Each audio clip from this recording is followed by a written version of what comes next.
परंतु स्वर्ग जीव की अंतिम यात्रा नहीं है।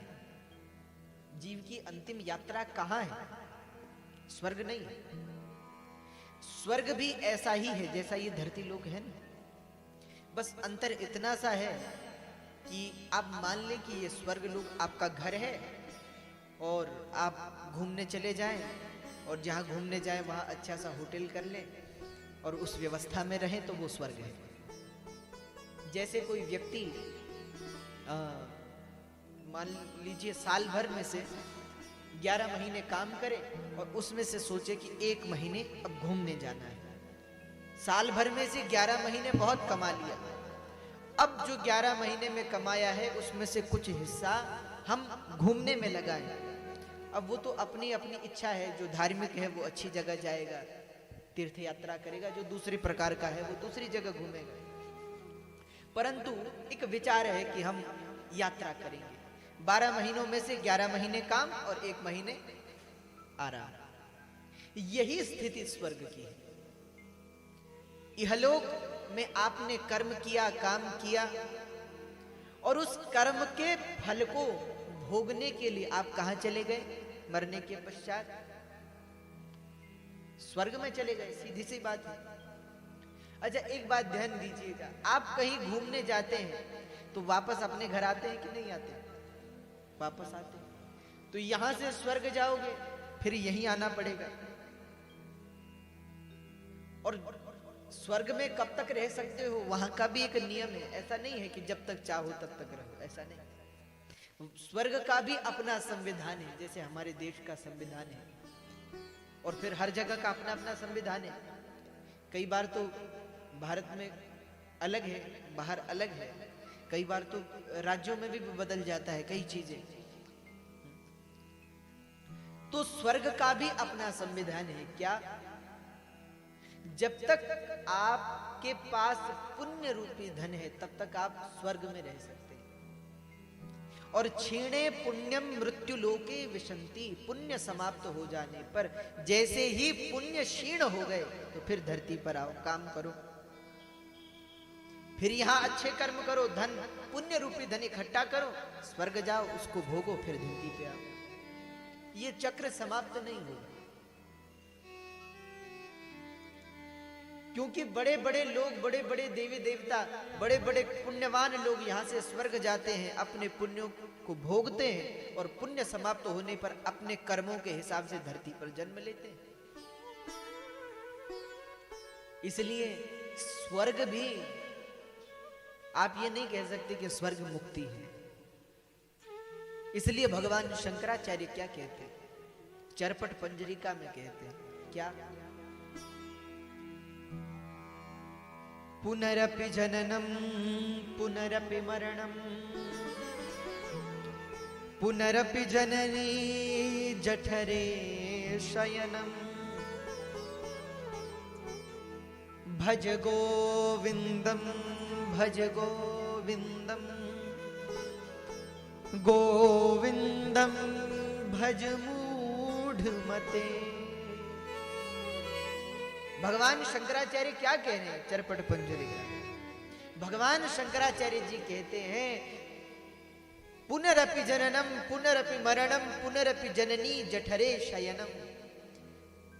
बार बार जन्म, बार बार मृत्यु। हम लोगों का जीवन कैसा है? गर्भ में आए, जन्म लिया, बालक हुए, फिर युवा हुए, फिर वृद्ध हो गए, फिर मर गए, फिर गर्भ में आए, जन्म लिया, युवा हुए, वृद्ध हुए, फिर मर गए, फिर गर्भ में आए। ये चक्र 1-2 वर्षों से नहीं, 1-2 जन्मों का नहीं, न जाने कितने जन्मों से चल रहा है। इसलिए जब भगवान ने गीता में अर्जुन को कहा कि इमं विवस्वते योगम प्रोक्तवान हम अव्ययम, हे अर्जुन ये जो गीता का ज्ञान है ना, ये मैं तुझे ही नहीं दे रहा। तो बोले सृष्टि के आदि में जब संसार बन रहा था ना, तो ये गीता का ज्ञान हमने विवस्वान सूर्य को दिया था। तो अर्जुन ने जब सुना कि भगवान कह रहे हैं कि इमं विवस्वते योगम, ये जो ज्ञान है, ये जो योग है, ये योग हमने विवस्वान सूर्य को सिखाया था, उसे दिया था।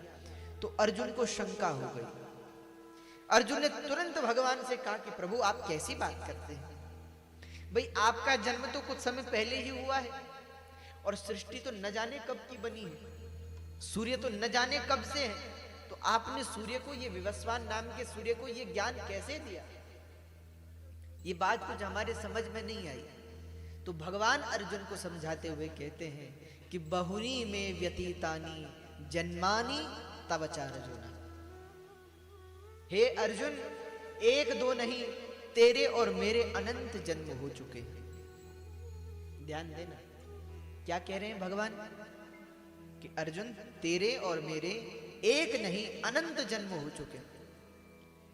बहुनी में व्यतीतानी जन्मानी तव चार्जुन। हे अर्जुन, बहुत जीवनों में हमने जीवन बिताया है, परंतु एक बात है, क्या? मुझे उन सब जन्मों का ज्ञान है परंतु तुझे नहीं है।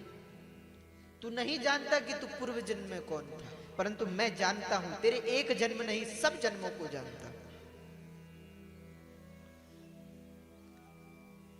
इसलिए भगवान शंकराचार्य कहते हैं पुनरपि जननम पुनरपि मरणम। ये चक्र है जीवन का, हम उसी चक्र पर घूम रहे हैं, उसी धुरी पर घूम रहे हैं। हमें लग रहा है कि हम जीवन में आगे बढ़ रहे हैं, आगे बढ़ रहे हैं, हम आगे नहीं बढ़ रहे, हम एक ही जगह घूम रहे हैं। इसलिए माताओं, इस चक्र से मुक्त होना ही मुक्ति है। ये जो चक्र चल रहा है ना, इससे अगर मुक्त हो गए, छूट गए, तो वही मुक्ति है। मुक्ति और नहीं है, वही है। परंतु इस चक्र से मुक्त कैसे होंगे? तो भगवान शंकराचार्य कहते हैं भज गोविंदम भज गोविंदम गोविंदम भज मूढ़मते। शंकराचार्य जी कहते हैं अरे गोविंद का नाम लो, वही गोविंद इस चक्र से मुक्ति दे सकते हैं। और राजा परीक्षित का जीवन आज आप देखें, असारे संसारे विषय विसंगे कुलधिया। जो हम लोग हैं इन विषय वासनाओं में वहीं घूमे चले जा रहे हैं, वहीं घूमे रहे हैं। जैसे आपने कभी देखा होगा, चींटी जो है ना, उसको वो एक जगह पर कई बार घूमती रहती है, आपने देखा होगा। आप उसे एक ढक्कन में रख दीजिए, उस ढक्कन के किनारों पर प्रयास करती है, यहां से निकलने का रास्ता होगा, वहीं घूमती रहेगी।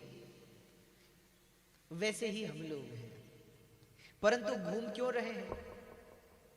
उसके दो कारण हैं। पहली है विस्मृति और दूसरा है विषय। पहला कारण है विस्मृति, यानी हम लोग नहीं जानते कि हम यहां पहले भी घूम चुके हैं, पहला कारण। इसलिए उसी जगह पर बार बार घूमे जा रहे हैं। पहले बार जो चक्कर लगाया था उस चक्कर को हम भूल चुके हैं, दोबारा से चक्कर लगाते हैं। और दूसरा विषय, अगर हमसे पूछा जाए, अभी हम चर्चा कर रहे थे कि जन्म से पहले कहाँ थे, तो हम लोग कहते हैं भगवान के पास, और मरने के बाद कहाँ जाना है, तो लोग कहते हैं कि भगवान के पास। जाना चाहते हो?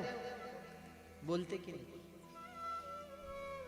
कहाँ जाना चाहते हो मरने के बाद? भगवान के पास। और अगर कोई पूछे कि अगर मरने के बाद भगवान के पास ही जाना था तो वहां से आए क्यों? हमारी यात्रा भगवान के पास से ही आरंभ हुई और भगवान के पास ही पूरी होगी। तो जब वही आदि है और वही अंत है, तो यहां क्यों आए, ये चक्र क्यों लगा रहे हो? ये तो वैसा ही होगा कि जैसे आप अपने ही घर से चलें और इसी का चक्कर लगाकर फिर वहीं पहुंचे। तो घूमना क्यों है? तो हम घूमे क्यों, संसार में क्यों आए, सृष्टि में क्यों आए? तो उसका कारण है विषय। ये जो वासनाएं हैं ना, ये जीव को भगवान से दूर कर देती है, जीव को संसार में खींच करके ले आती है। और बार बार जन्म का कारण भी अगर कोई है तो वो वासना ही है। इस जन्म पूर्व जन्म की वासना जो तृप्त नहीं हुई, उस वासना को पूरा करने के लिए ये जन्म हमने लिया है। तो वासना ही और विषय ही अगले जन्म का कारण है, ऐसा शास्त्र कहता है।